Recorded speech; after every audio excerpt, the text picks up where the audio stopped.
Tienes palabras de vida eterna. ¿Dónde más iré, Dios? ¿Dónde más iré? Tienes palabras de vida eterna. La palabra del Señor.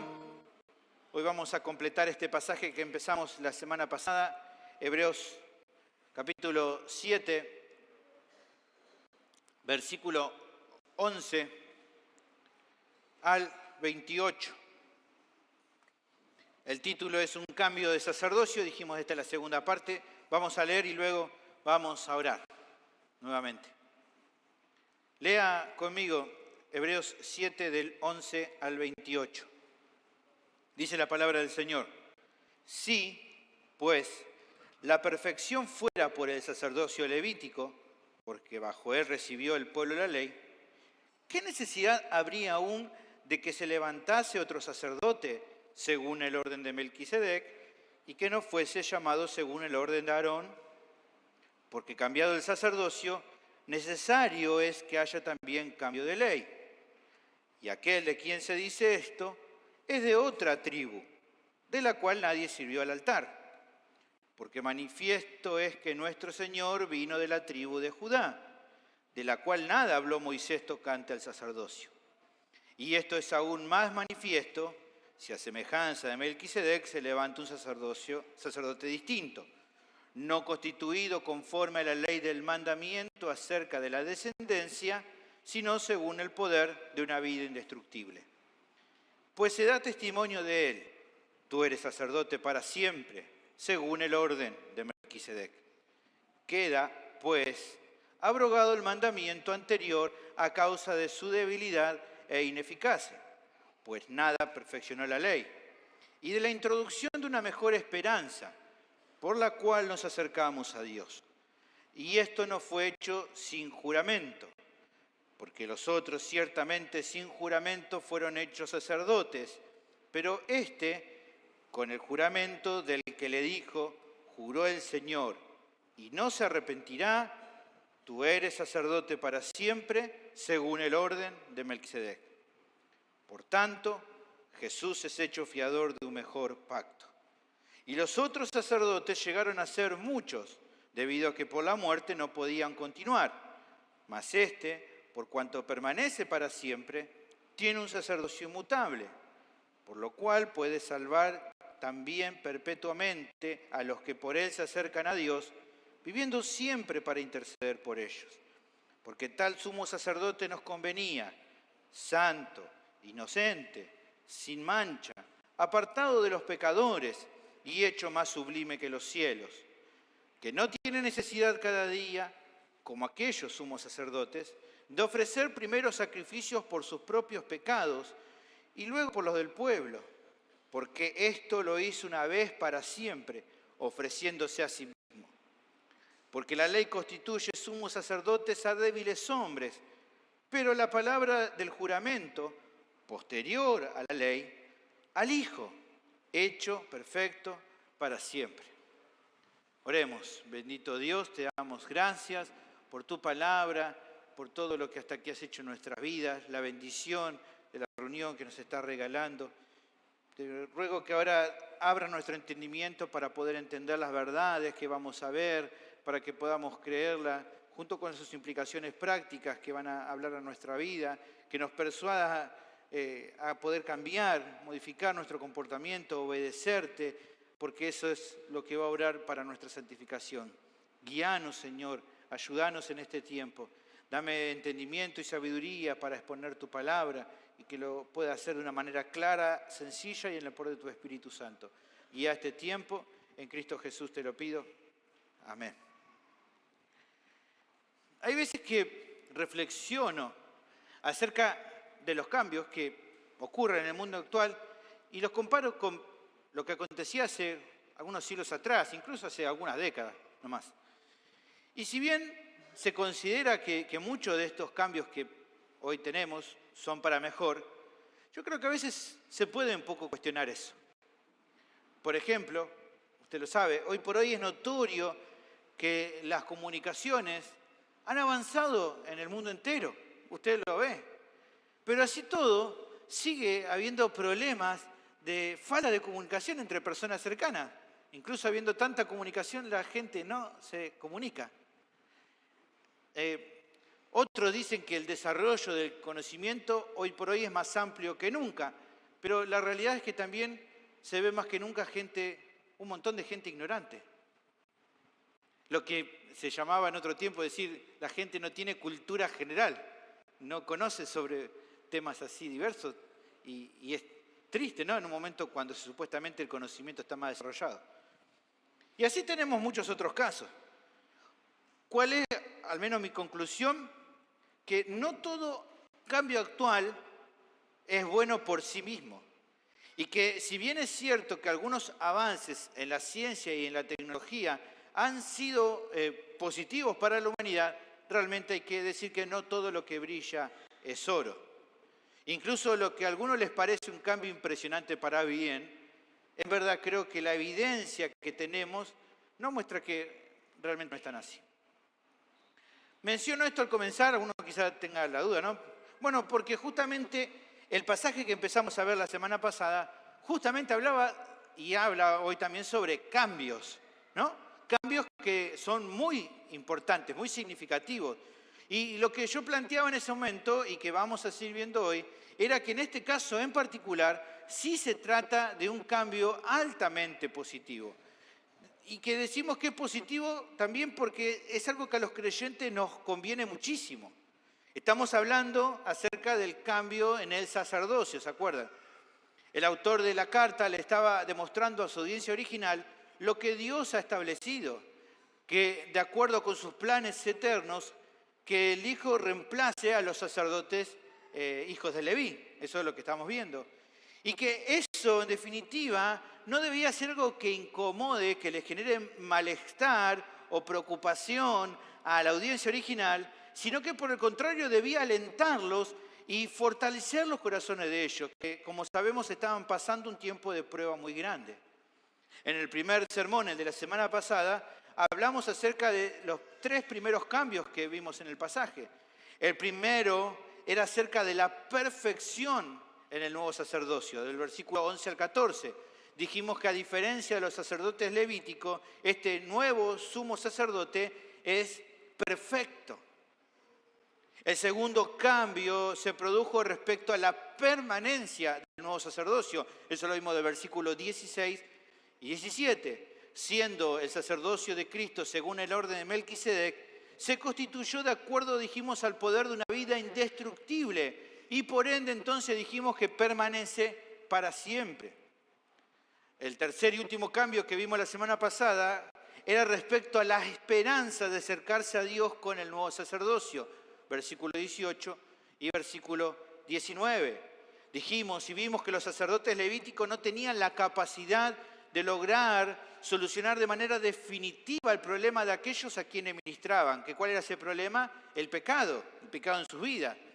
Pero también dijimos que su labor, la labor de estos sacerdotes, apuntaba a la labor del que sí era capaz de librarlo de toda la condenación, este nuevo sumo sacerdote, el cual por medio de justamente su obra en la cruz, iba a lograr para ellos la completa salvación, la salvación de aquellos que por medio de él se acercan a Dios. Estas eran cuestiones, las 3 primeras que vimos, que la audiencia original debía considerar si quería mantenerse firmes en su fe. Vimos de qué manera estas enseñanzas debían animar para que ellos pudieran seguir adelante. Hoy vamos a seguir con lo que queda de esta parte y te animo a que prestes atención a esta segunda parte, porque así como aquellos creyentes de aquel entonces, esta porción también creo que puede ser de mucha edificación espiritual para nuestras vidas. Considerar los cambios que faltan ver respecto de este nuevo sacerdocio, el de Cristo, y por qué nos conviene también a nosotros muchísimo.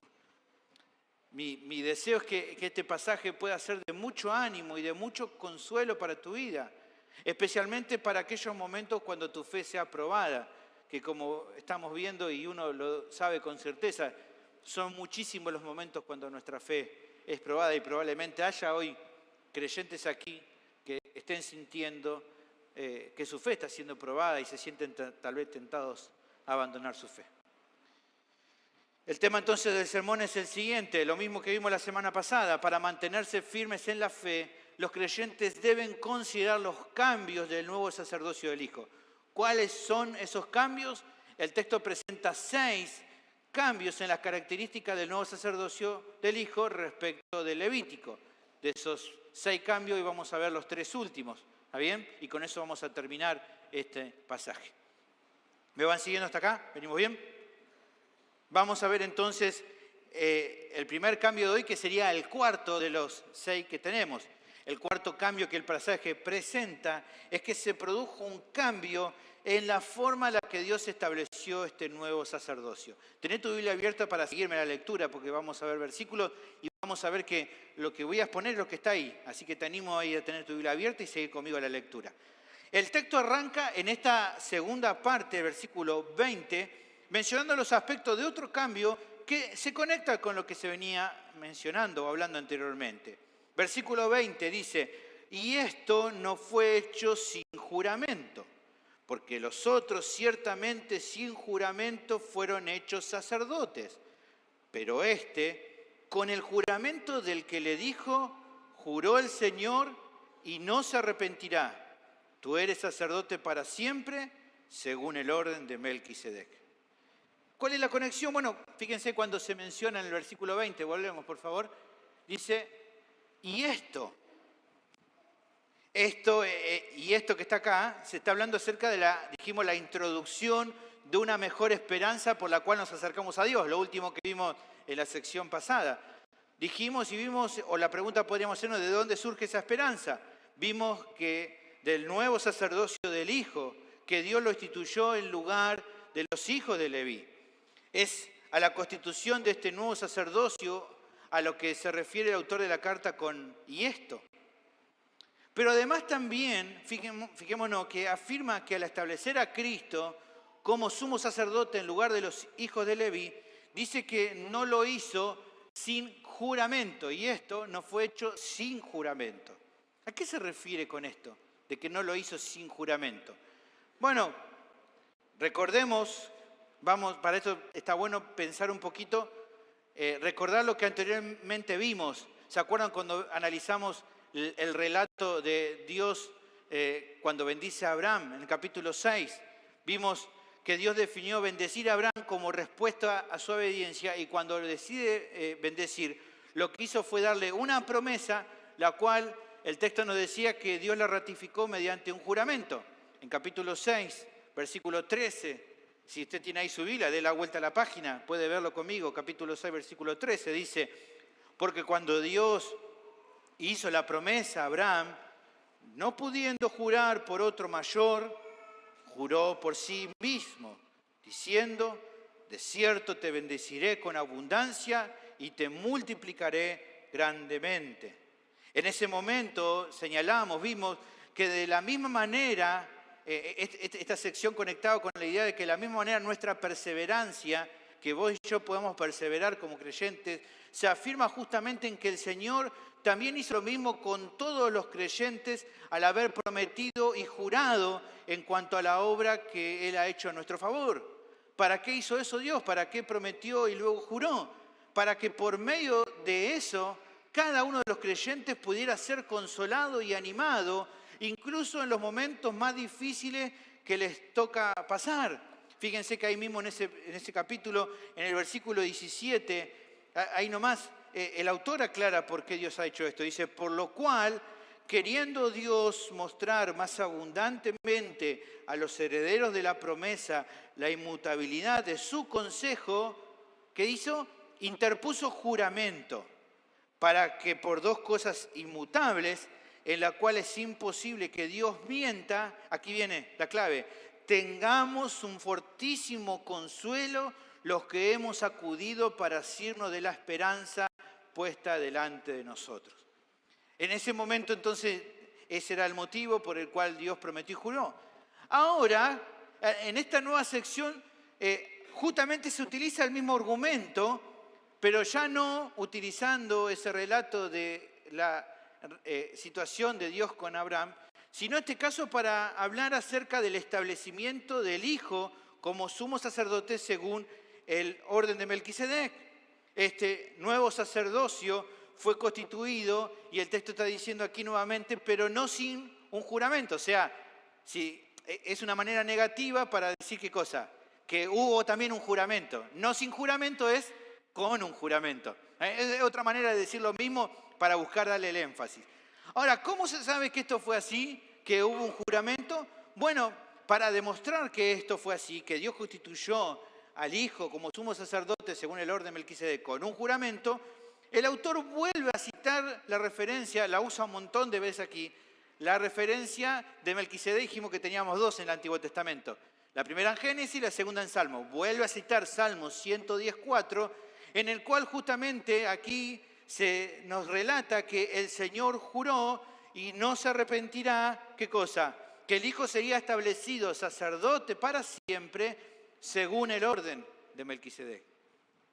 Lo que observamos también en esta sección que se está presentando es otra diferencia, como decíamos ya, estamos viendo varias y vamos a seguir viendo, una diferencia entre el viejo sacerdocio, el sacerdocio levítico, y el nuevo, el del Hijo. Bueno, los hijos de Leví fueron constituidos por Dios para el ministerio pastoral. Pero acá se indica en nuestro texto, en el versículo siguiente, que dice versículo 21, porque los otros, aquí está hablando de los sacerdotes de los hijos de Leví, ciertamente dice, sin juramento fueron hechos establecidos. ¿Ven la diferencia? El sacerdocio del Hijo fue establecido con juramento, pero el autor dice, ciertamente los hijos de Leví fueron establecidos sin juramento. Unos con juramento y otros sin juramento. Lo que está reflejando en esta parte no es que el autor está diciendo que, bueno, Dios uno lo hizo con juramento y el otro sin juramento porque haya despreciado a los hijos de Leví. No, no es eso. Lo que él está queriendo mostrar, y sí es claro, es que hay una diferencia clara. Hay una diferencia. Si bien los dos fueron establecidos por Dios, entre el sacerdocio de Leví y el sacerdocio de Cristo, hay una diferencia. ¿Cuál es esa diferencia? Bueno, antes lo dijo, que el sacerdocio, según el orden de Melquisedec, es mayor que el sacerdocio de los hijos de Leví. ¿Se acuerdan la vez pasada que vimos cómo lo demostró? Lo demostró en que Melquisedec bendijo a los hijos de Leví. Y dice, sin lugar a duda, el menor es bendecido por el mayor. Eso fue una manera de demostrar que era mayor. Sin discusión, eso era así de cierto, decía él. Pero lo que está mencionando acá es otra manera de comprobar justamente que uno es mayor que el otro, en que el mayor es establecido con juramento y el menor sin juramento. ¿Por qué hace esa diferencia? Bueno, para resaltar que hay un compromiso mayor de Dios con este nuevo sacerdocio. ¿Por qué hay un mayor compromiso de Dios? Porque como ya venimos viendo antes, este nuevo sacerdocio es perfecto. Cuando hablamos de perfecto queremos decir que es el último, el definitivo, con el que se concluye, el completo. Esta era la idea de perfecto. Segundo también, porque vimos que el sacerdocio levítico era temporal y que justamente apuntaba a uno que era mayor y que a su debido tiempo vendría y tomaría el lugar que obviamente le iba a dejar el sacerdocio levítico. Si viene el mayor, el menor se corre y le deja el lugar al que es mayor. Pero también dejan claro con esto que Dios interpuso juramento no porque Él pensara que podían estar desconfiando de su palabra, de que, bueno, por ahí alguno va a dudar, sino que justamente lo hace esto de interponer juramento para que los hebreos, y juntamente con los hebreos todos los llamados a la salvación, entendieran que Él estaba enteramente comprometido de que Cristo sea el sumo sacerdote definitivo para su pueblo, suplantando, cuando Él viniera al mundo, a los hijos de Leví en este ministerio. ¿Por qué? Recuerde conmigo, por favor. Sé que esto lo vimos hace un tiempito atrás y usted dice, bueno, mucha información, pero recuérdelo. ¿Se acuerda que hablamos que en el contexto judío, para un judío, una promesa era algo solemne, pero una promesa y encima dada con un juramento era súper solemne? Era como, ¡boom!, claramente solemne, serio la cosa, cuando un judío prometía y juraba, ¿no? Bueno, eso lo vimos, ¿se acuerdan? En Hebreos 6:16, dice, ahí el autor de Hebreos nos pone en contexto de lo que era la historia judía. Dice, porque los hombres ciertamente juran por uno mayor que ellos, y para ellos el fin de toda controversia es el juramento para confirmación. O sea, cuando alguien daba un juramento, ya no había discusión. La otra persona sabía de que el que prometía y juraba iba a cumplir. Indefectiblemente lo iba a hacer. Entonces yo ya no discutía con la persona que me había prometido, porque me dijo, me jura, ya sé que lo va a cumplir. Esto era en contexto judío, no pasa hoy, ¿no? La gente jura y no por cualquier cosa. Pero en ese momento sí era así. Ahora, si esto era así para la cultura judía y para el pensamiento judío, ¿cuánto más sería para ello importante si acá el que estaba prometiendo y jurando era Dios? ¿Ven lo importante? Dios quiere que entiendan eso, que es importante, porque incluso Dios lo que hace es prometer y jurar.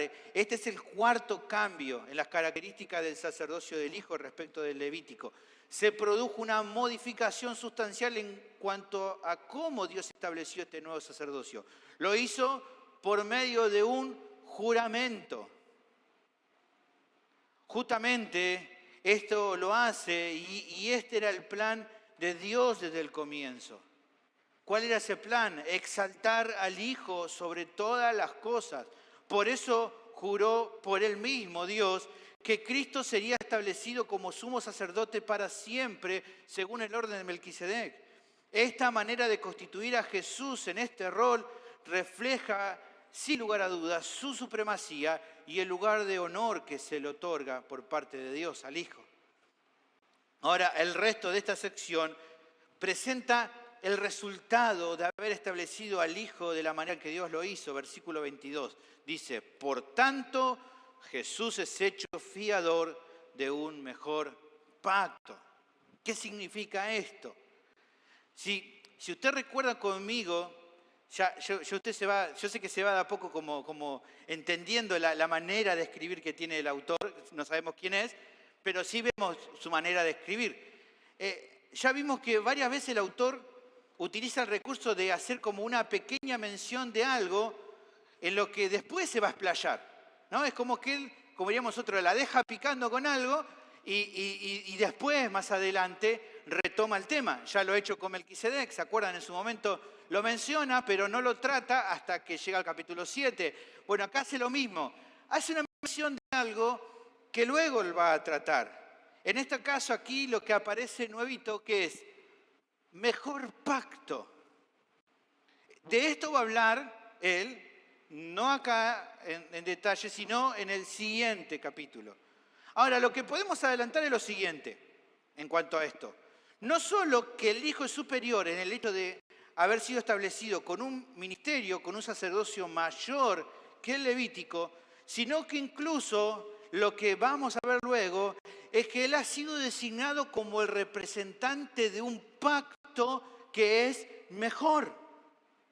O sea, que no solo con la aparición de Cristo hay un cambio de sacerdocio, sino también un cambio de pacto, el cual el autor más adelante lo va a denominar a este pacto como nuevo pacto. Así le llama él. Así se lo conoce también en teología como nuevo pacto.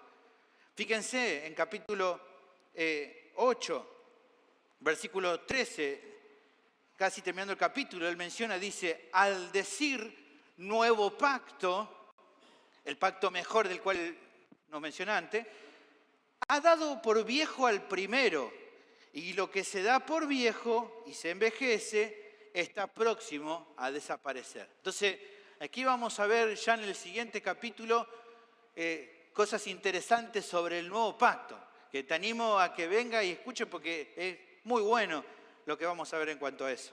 De eso, como dijimos, vamos a hablar con mayor detalle más adelante, cuando justamente el mismo autor de la carta es el que nos dé pie para hacerlo, porque como dijimos, él tiene esta idea, ¿no? Nos tira un temita ahí y después lo va a desarrollar.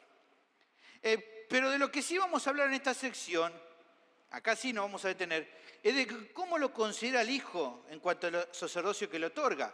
Recién veíamos que se afirmaba que Jesús ha sido hecho, dice, fiador de un mejor pacto.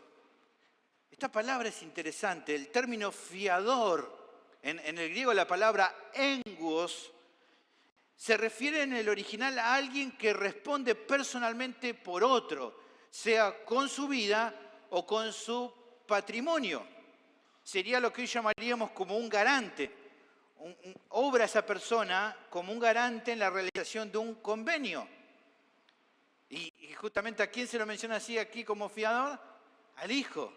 Al reflexionar en la obra tan grande que ha hecho por aquellos que confían en Él, es que en esta sección se afirma con certeza lo siguiente: se reconoce a Cristo como aquel que garantiza un mejor pacto.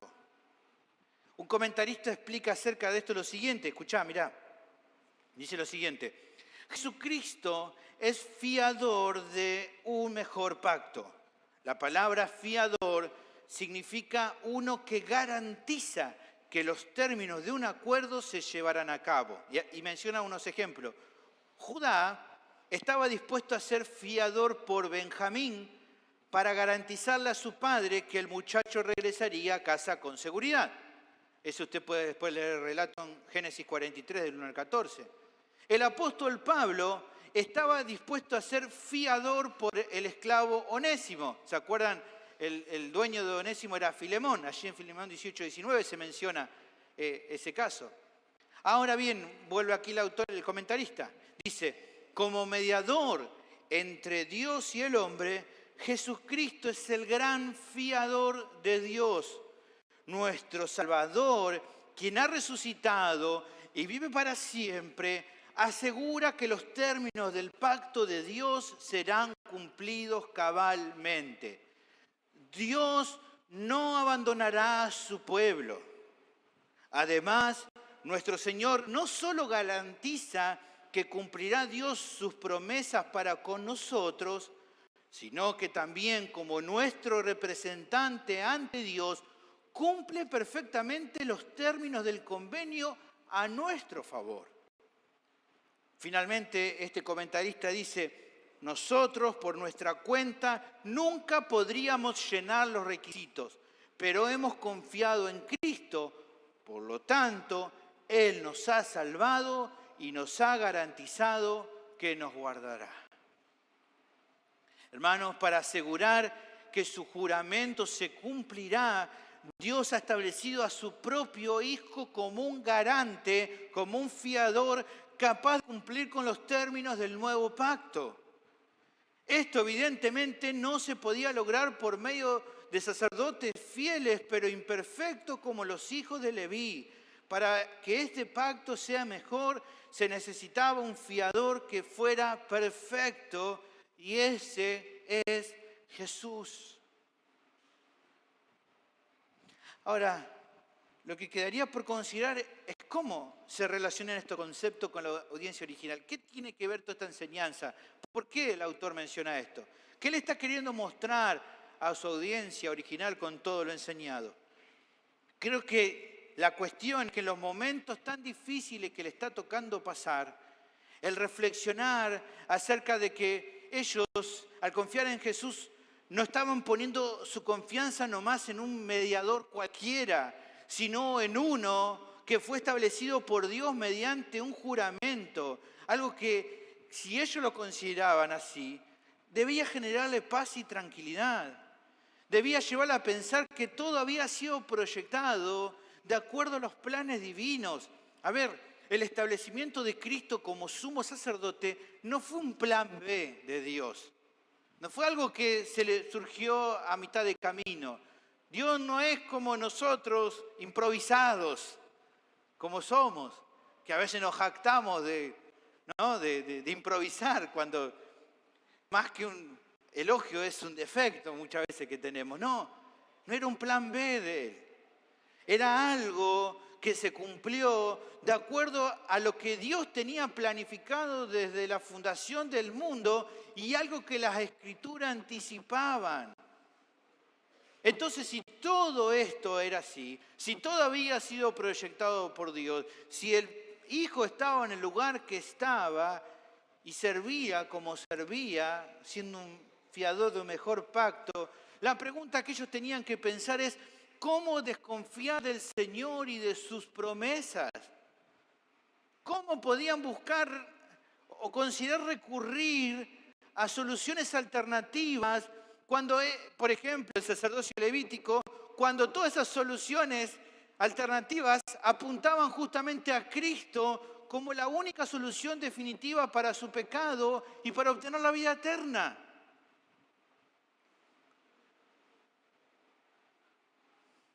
¿Cómo podían dudar ante tan plan que Dios había establecido, ante lo que Dios se había comprometido por medio de establecer a este nuevo sacerdocio?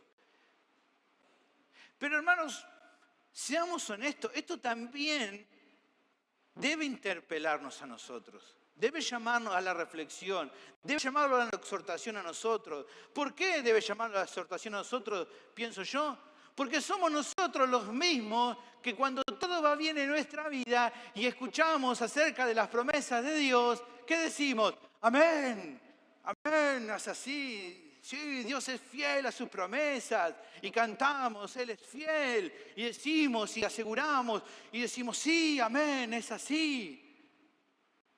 Cuando todo va bien, pero cuando empieza a venir la prueba, cuando nuestra fe empieza a ser tentada, cuando estamos empezando a tener problema tras problema que hacen que nuestra fe sea probada, ya no hay el mismo gozo, ya no hay la misma fe, ya no se escucha ni por casualidad un amén. Ya todo lo que nos parecía que Dios era fiel, ahora lo ponemos en duda.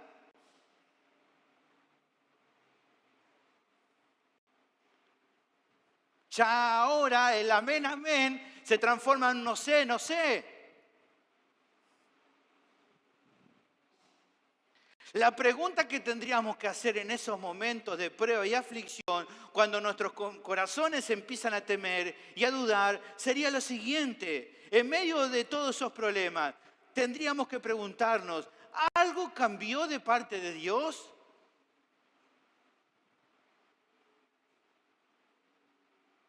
¿Realmente nuestra situación se fue de su control?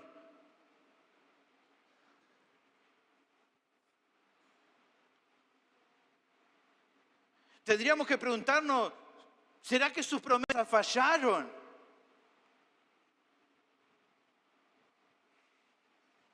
O lo que nos tendríamos que preguntar en realidad ¿es que el problema es que nuestra fe nos está faltando? ¿Que nos falta fe para confiar en lo que Él ha prometido que va a hacer? ¿No es ese el problema? ¿No será que a causa de nuestra necedad y a causa de nuestra incredulidad preferimos en esos momentos difíciles confiar más en lo que sentimos que en las verdades reveladas de su palabra? Eso es lo que deberíamos tener que preguntarnos. El quinto cambio que el pasaje presenta es que se produjo un cambio en la cantidad de representantes en el nuevo sacerdocio. Versículo 23 al 25 lo vamos a ver. El texto prosigue presentando otra característica en el cambio de sacerdocio. Dice así, versículo 23, lee conmigo. Y los otros sacerdotes llegaron a ser muchos, debido a que por la muerte no podían continuar. Mas este, por cuanto permanece para siempre, tiene un sacerdocio inmutable. Luego de mencionar a Cristo como el fiador de un mejor pacto, el autor de la carta vuelve a centrarse y hace nuevamente una comparativa, en la cual arranca primero con el sacerdocio levítico. De ellos él afirma una realidad muy clara. Dice que los otros sacerdotes, está hablando de los hijos de Leví, llegaron a ser muchos debido a que al morir no podían continuar en servicio. Esto, hermanos, es evidente. Usted sabe desde el comienzo, si puede leer ahí en Éxodo, Aarón fue el primer sumo sacerdote, él arrancó en su ministerio, pero solo estuvo algunos años permaneciendo en ese lugar. Cuando él llega a su momento, él muere y el que toma su lugar es su hijo Eleazar. Luego, Eleazar asume en el sumo sacerdocio antes de entrar a la tierra prometida Luego, cuando la conquista se termina y la tierra prometida es conquistada, nuevamente hay un cambio. Allí en ese momento, Eleazar, el sumo sacerdote, fue transferido, ¿no?, su posición a su hijo Finés. Si lo buscás, justo en el último versículo del libro de Josué encontrás el cambio de sumo sacerdocio. Deja el lugar Eleazar y toma el lugar Finés. Y así la historia, nuevamente después no nos da todo el tiempo quién deja el lugar y toma, pero sabemos que hubo un montón de cambios en el sumo sacerdocio. No solamente en el puesto de sumo sacerdote, sino en el puesto del resto. Muchos de los hijos de Leví, no solamente el sumo sacerdote, sino otros también sacerdotes, ministraban en el tabernáculo. Y así como Aarón, Eleazar y Finés, muchos otros estaban en una generación, morían, tomaban lugar otra generación y así sucesivamente. Así la historia siguió. Todos ellos, como dice el autor de la carta, si nos ponemos a pensar en los años que pasaron, llegaron a ser un gran número de sacerdotes, ya que a causa de morir no podían continuar. Ahora, luego de hacer esta afirmación, acá la comparación apunta a resaltar la supremacía del nuevo sacerdocio. Dice el versículo ahí siguiente, mas hablando de Cristo, por cuanto permanece para siempre, tiene un sacerdocio inmutable. Antes ya se demostró, ya vimos que el ministerio de Cristo, tipificado en el sacerdocio de Melquisedec, es, dijimos, eterno, es permanente.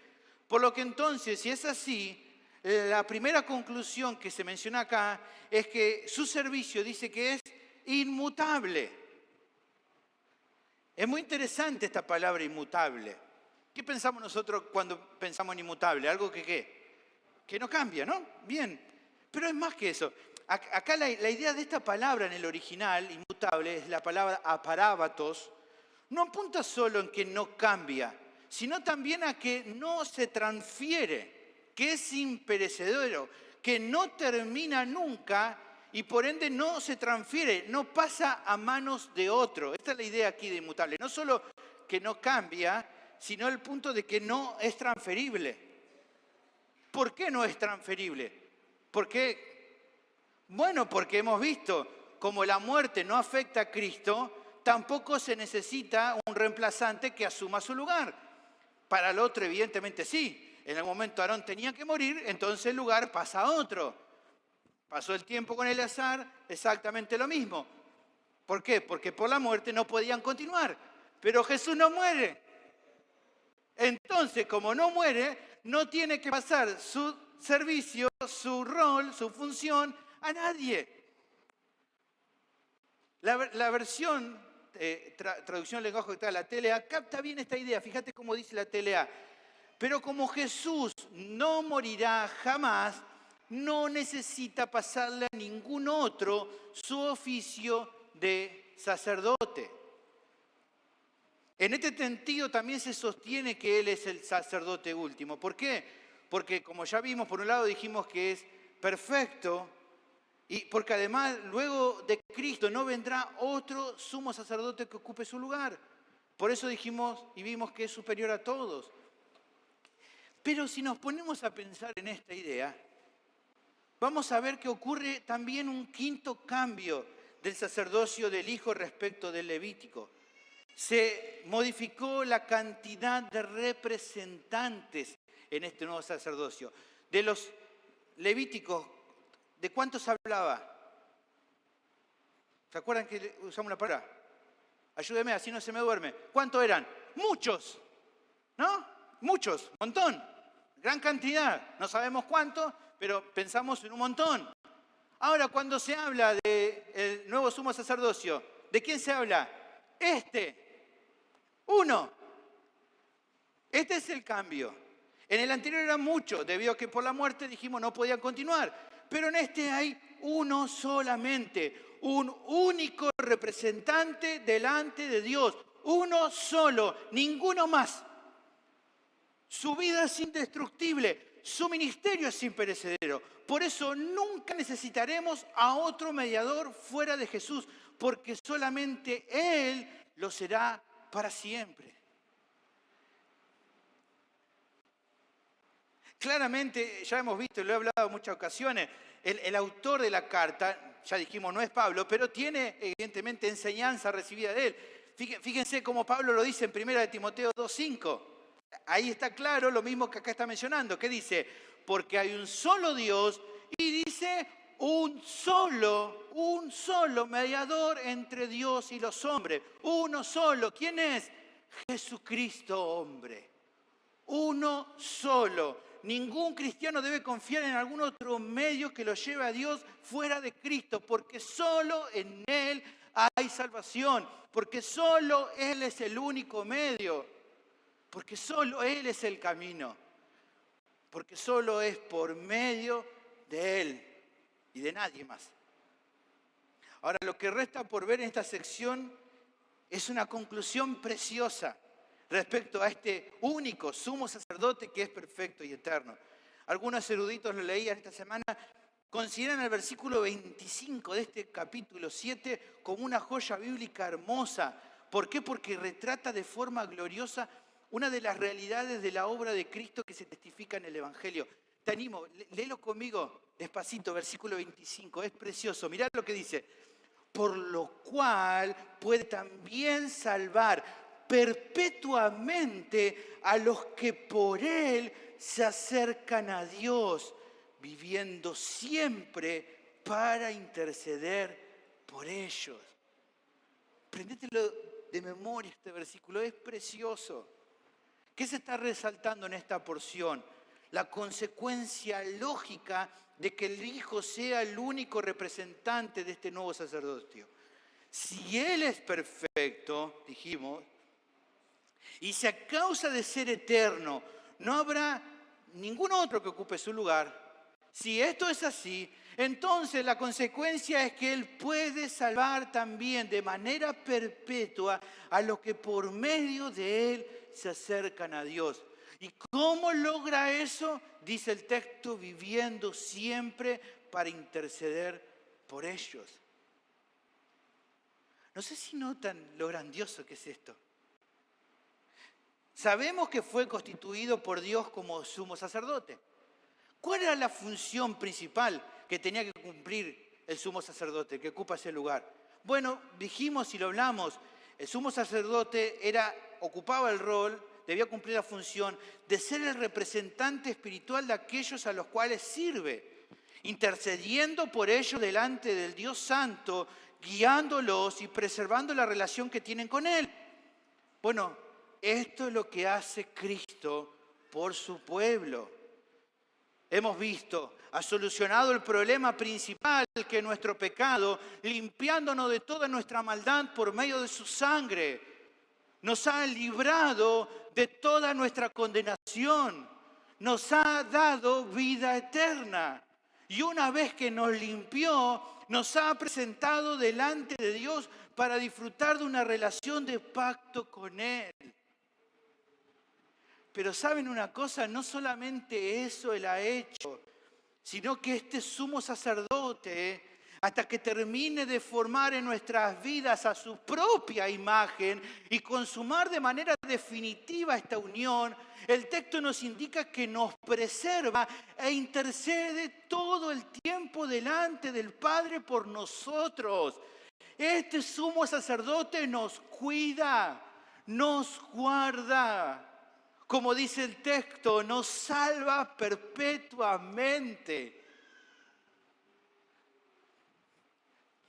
El asunto es que alguien tal vez podría tener esta duda. Bueno, ok, Él es un sumo sacerdote impresionante. Hace todo bien. Él logra preservarnos. Pero tengo miedo. ¿Qué pasaría si un día Él abandona ese rol?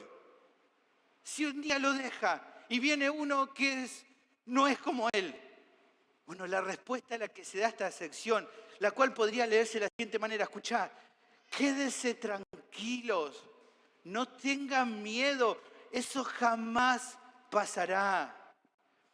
En el sacerdocio levítico existía el problema de que un sacerdote podía ser fiel y un buen ministro, pero estaba limitado en sus funciones por ser imperfecto y limitado en el tiempo porque en un momento se iba a morir. Pero con Jesús no pasa eso. Como fue constituido por el poder de una vida indestructible, su ministerio es inmutable. Por lo tanto, lo que Él está haciendo hoy por nosotros de manera perfecta, lo va a hacer para siempre. ¿Hasta cuándo? ¿Lo hará?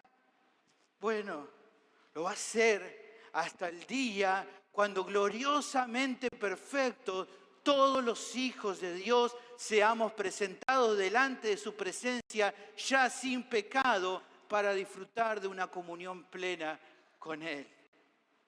Esa es nuestra seguridad. Que Él mantendrá su obra hasta que estemos delante de su presencia, hechos semejantes a Él. Creo que con esta explicación, hermanos, lo que el autor buscaba era quebrantar los corazones de los oyentes originales, que notaran, que se avergonzaran de su necedad respecto de dudar si seguir adelante o no. A ver, nadie negaba que la persecución era fuerte. Pero ¿cuál sería el consuelo? ¿Qué podría decirle el autor de la carta que los haría sentir mejor? Decirles que tal vez todo iba a cambiar y decirle que el camino más adelante sería más sencillo. Bueno, eso podría sonar lindo, pero sería mentirles en la cara. Incluso él no va a decir eso, todo lo contrario. Le está marcando y le va a marcar más adelante que incluso la cosa se va a poner peor. En capítulo 12, versículo 4, la nueva versión internacional dice: en la lucha que ustedes libran contra el pecado, todavía no han tenido que resistir hasta derramar su sangre. ¿Qué le está diciendo? Prepárense, prepárense. Todavía no han resistido todo lo que podrían o van a tener que resistir. Así que inventar falsas expectativas era una reverenda mentira. Mentiras como hoy por hoy los predicadores falsos anuncian. Usted conoce un montón de mentirosos charlatanes que les aseguran a la gente que si creen y que si lo decretan y lo dicen, van a empezar a tener prosperidad material, emocional y sentimental de manera inmediata. Y que bueno, si tal vez les falta fe, ellos hablan también de un mejor pacto, ¿no? El pacto para ellos, para llenarse su bolsillo. ¡Mentiras! Mentiras. Nada de verdad. Tenemos, hermanos, que abrazar una teología del sufrimiento correcta.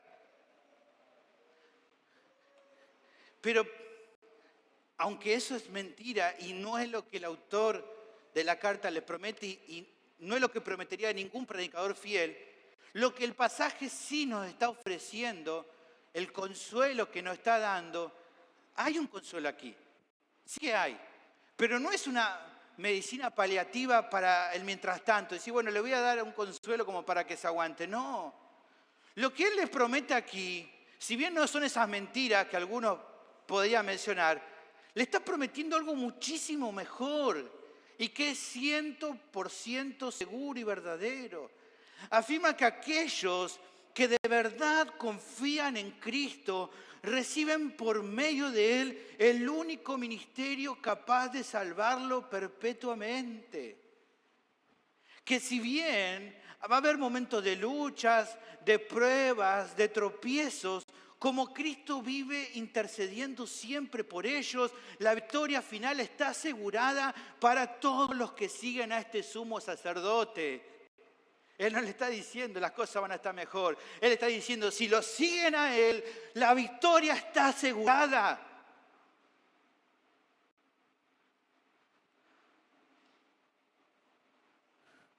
Por lo tanto, la noticia que hoy debe inflamar tu fe no es la falsa promesa de que tus problemas se van a acabar o que tal vez eso que tanto decías se te pueda cumplir y ahí entonces se te van a acabar los problemas, sino de lo que tenés que persuadirte hoy y que tenés que abrazar por la fe es acerca de la realidad de que Jesús intercede por nosotros, asegurando así nuestra entrada al cielo, que es lo que realmente importa, que es la verdadera buena noticia que hemos recibido.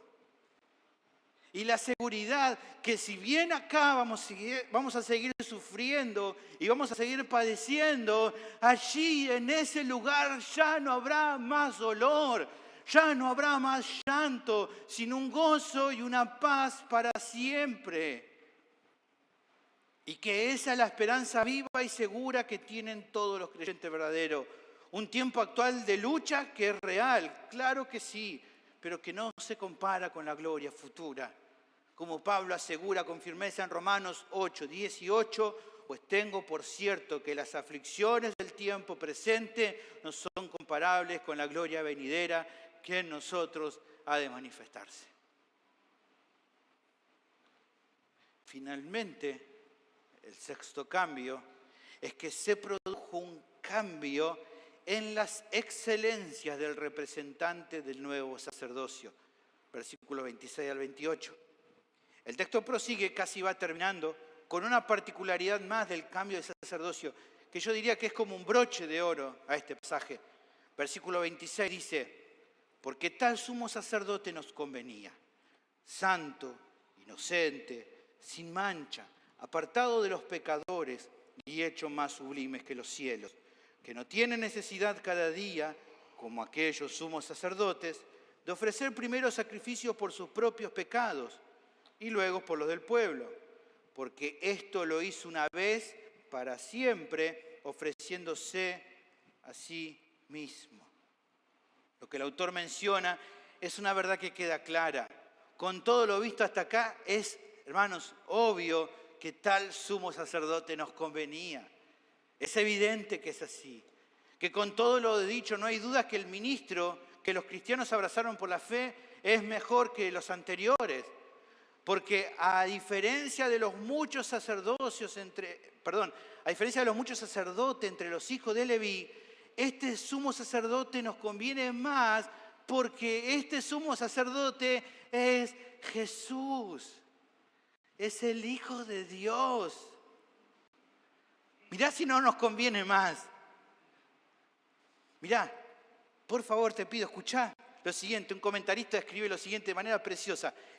Presta atención, por favor. Los que están en el fondo también, escuchen. Dice, pero, dice este comentarista, pero cualesquiera sean las razones que puedan aducirse para demostrar la superioridad del nuevo sacerdocio, hay un argumento final. El nuevo sacerdocio es mejor porque el nuevo sacerdote es Jesús. Jesús que soportó tentaciones penosas en la tierra. Jesús quien aprendió por el sufrimiento qué duro podía ser el camino de la obediencia. Jesús quien intercedió por sus discípulos para que su fe no fallara cuando venía la hora de la prueba. Jesús, quien ofreció su vida a Dios como una ofrenda por el pecado a favor de ellos. Este mismo Jesús es el sumo sacerdote invariable que ayuda a todos los que vienen a Dios a través de él.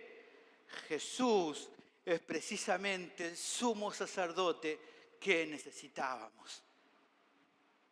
Buscando ratificar su enseñanza, es que el autor presenta un sexto cambio más que es notorio entre un sacerdocio y otro, las cualidades excelentes del nuevo representante, que como vimos antes uno solo, pero que resalta que es único no solo en cantidad, como vimos anteriormente, sino en calidad. No solo hay esa unicidad, eso único, es impresionante, de manera cuantitativa, sino también cualitativa.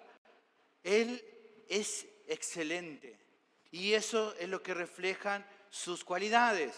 Veamos, al menos repasemos una a una, para entonces admirarnos y que entonces también nuestros corazones exploten, no solo en alabanza, sino también en devoción a Él, que creo que es justamente la intención del autor al mencionarle esto a su audiencia original.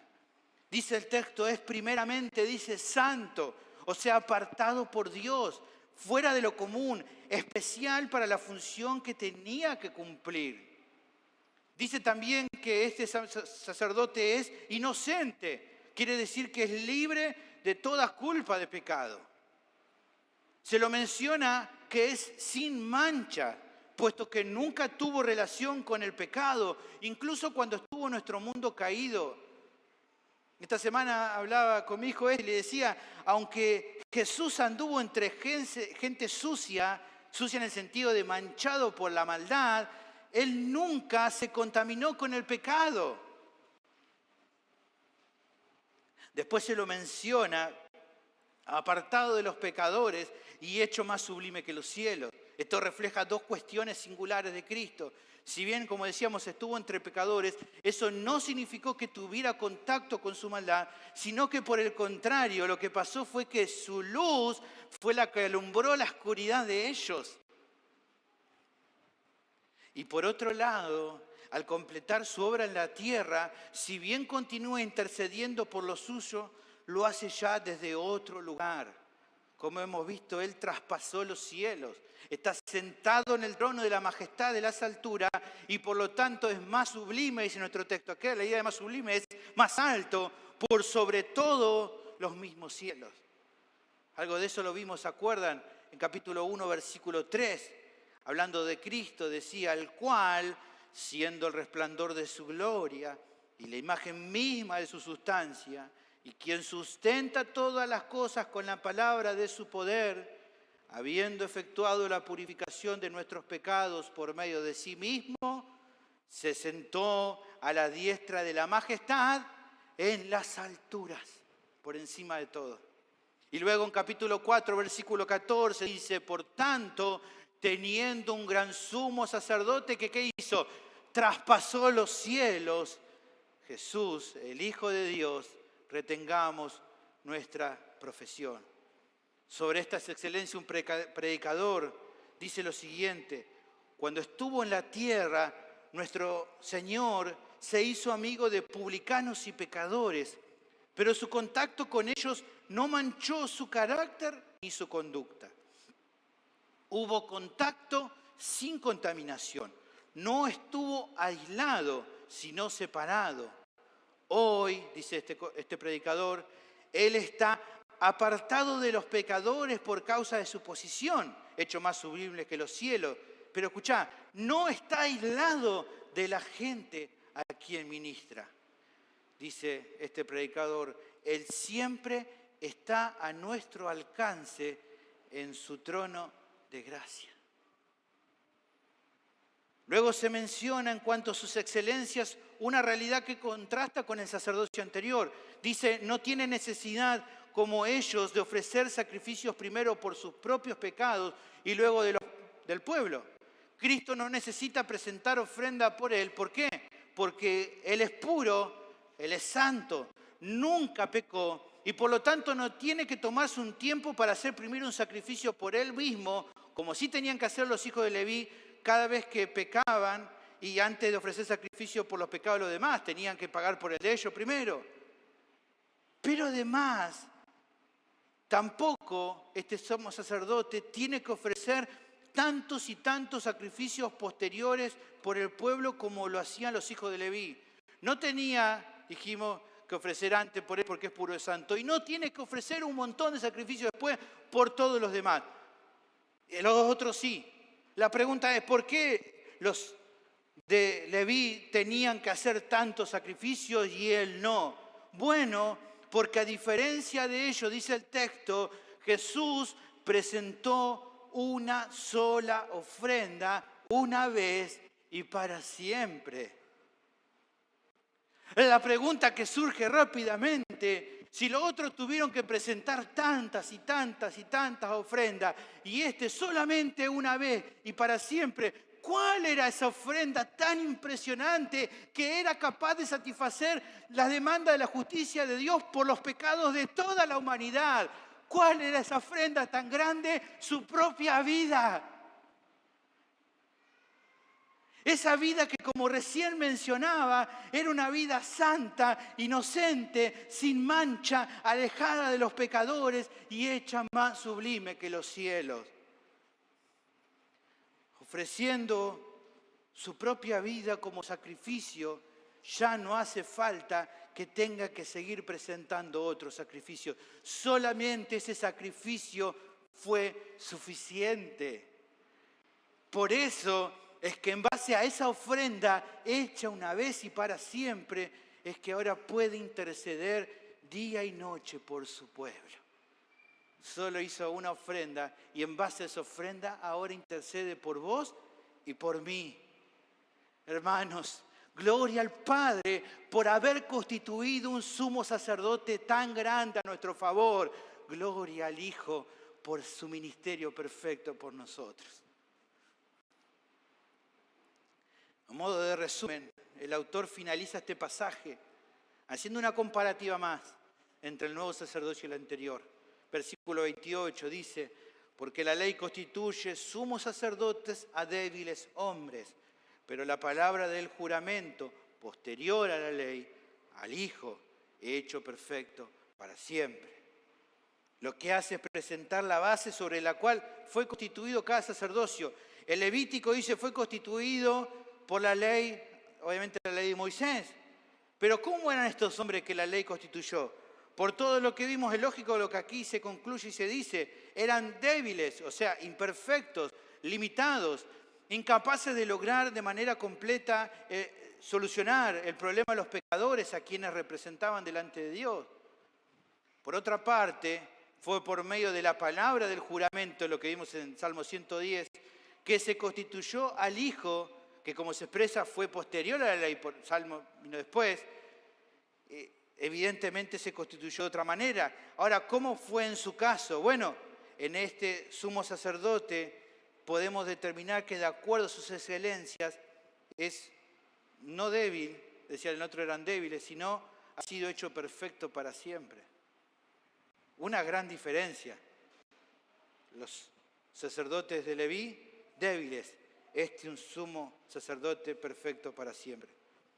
Lo que resta, ya casi para terminar, reflexionar respecto a lo que se buscaba resaltar con esto a la audiencia original y cómo podría esto ayudarlos a sostenerse firme en la fe. Como sabemos, los oyentes originales estaban siendo tentados fuertemente con la idea de volverse atrás. ¿Qué elementos hacían que sea tan dura esta prueba? Bueno, mirar alrededor suyo cómo les parecía que a todo el mundo que no era cristiano las cosas le iban mejor. Eso es lo que ellos veían, miraban. Que a todos los demás que no eran cristianos parecían que estaban mejor. Y que en cambio ellos por causa del Evangelio habían perdido casi todo. Habían perdido su familia, habían perdido mejores trabajos, habían perdido su tranquilidad. Ahora solamente se tenían el uno al otro dentro de la comunidad de la fe para apoyarse. Pero la pregunta que ellos tenían que hacer y que se hacían es, ¿cómo lograr apoyar a otro hermano cuando todos estamos en la misma condición? Si uno está siendo perseguido y el resto anda bien, bueno, todo lo que anda bien ayuda al que está mal. Pero si estamos todos mal, ¿cómo hacemos? Lo que me lleva a pensar en nuestro caso. Y tal vez a vos en tu vida. Cuando yo te digo que el ánimo que nos da el texto y que muchas veces hablamos es tenemos que animar a los demás a seguir adelante. La pregunta que vos me podés decir es, pastor, ¿pero cómo hago yo para animar a otro que siga adelante cuando apenas si me aguanto yo? Si tengo mis brazos más pesados que los demás, ¿cómo voy a levantar los brazos de los otros? Bueno, la clave es la que tenemos en este pasaje. La clave es que cada miembro de la iglesia debe mirar a Cristo. No debe mirar la situación alrededor, sino por la fe mirar a Cristo. Y lo que entonces tenemos que hacer no es quedarnos con nuestra circunstancia que nos resulta y que pensamos que es tan difícil, sino, ¿qué cosa? Animar a los otros a que ¿qué tienen que hacer? Mirar a Cristo también.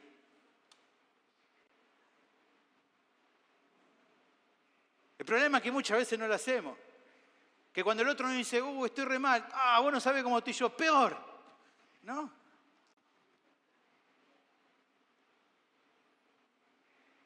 Que cuando le digo, no, ¿sabés que tengo problemas de laburo? Peor yo. ¿No? Y si nos ponemos a llorar, lloramos todos.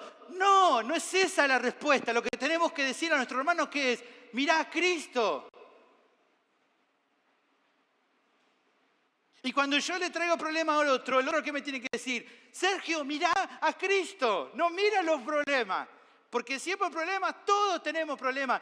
Vivir la vida cristiana fiel es un conflicto constante. Por lo tanto, si miramos los problemas, ¿qué vamos a ver? ¿De qué nos vamos a agarrar para estar contentos? Lo único que puede alentarnos a seguir adelante es mirar a nuestro sumo sacerdote Jesucristo. Que tengamos presentes sus cualidades excelentes. Que tengamos presente que nuestro capitán fiel que comanda este barco que es la iglesia ya ha vencido al mundo, ha vencido al pecado, ha vencido al diablo, se ha sentado a la diestra del Padre, intercede por nosotros para salvarnos perpetuamente y un día va a volver para llevarnos a la gloria. Que no hay nada que se escape de su control. Y que a pesar de que todo lo que acontece a nuestro alrededor pareciera tener el poder de dejarnos fuera de combate, en verdad nunca nos dejará fuera de combate si confiamos de corazón en Cristo, este sumo sacerdote que por su perfección nos salva perpetuamente.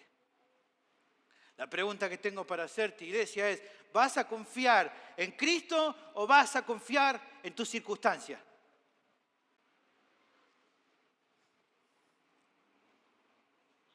Antes de terminar, creo que es preciso hacer un recordatorio a algunas personas que hoy me están escuchando, ya sea por streaming, ya sea que están aquí. Si bien Cristo puede salvar perpetuamente a los creyentes, eso no cabe para vos si todavía no has rendido tu vida a Jesús. Si todavía seguís haciendo las cosas a tu manera y no te has humillado al Señor, confesando tu maldad, reconociendo tu bancarrota espiritual, o sea que por vos mismo no podés salvarte ya que tu pecado te condena, y confiando de todo corazón en la obra de Cristo, entonces, si no es así, todavía Él no es tu Salvador, pero sí un día Él será tu juez. Y por cuanto le diste la espalda al Evangelio, Él te va a castigar y te va a enviar a una eternidad en el infierno. Pero eso hoy puede cambiar. La buena noticia del Evangelio es que Cristo vino al mundo, que nació de una virgen, que vivió una vida sin pecado y que al final de sus días en la tierra ofreció su propia vida en la cruz, cargando la ira de Dios por los pecadores, que al tercer día resucitó con poder y que hoy está sentado a la diestra del Padre. Que con su obra consumada logró por los pecadores lo que ellos no podían lograr jamás por ellos mismos, abrir un camino a la salvación. Y que el llamado hoy es que si te volvés de tus pecados y confías en Él, hoy mismo vas a recibir el perdón de todos tus pecados y la vida eterna. Lo que el Evangelio nos promete es que si haces esto, hoy mismo tu vida puede cambiar para siempre. La pregunta que me queda para hacerte: ¿qué vas a hacer hoy, querido oyente? Vení a Cristo, por favor. No esperes más. Bendito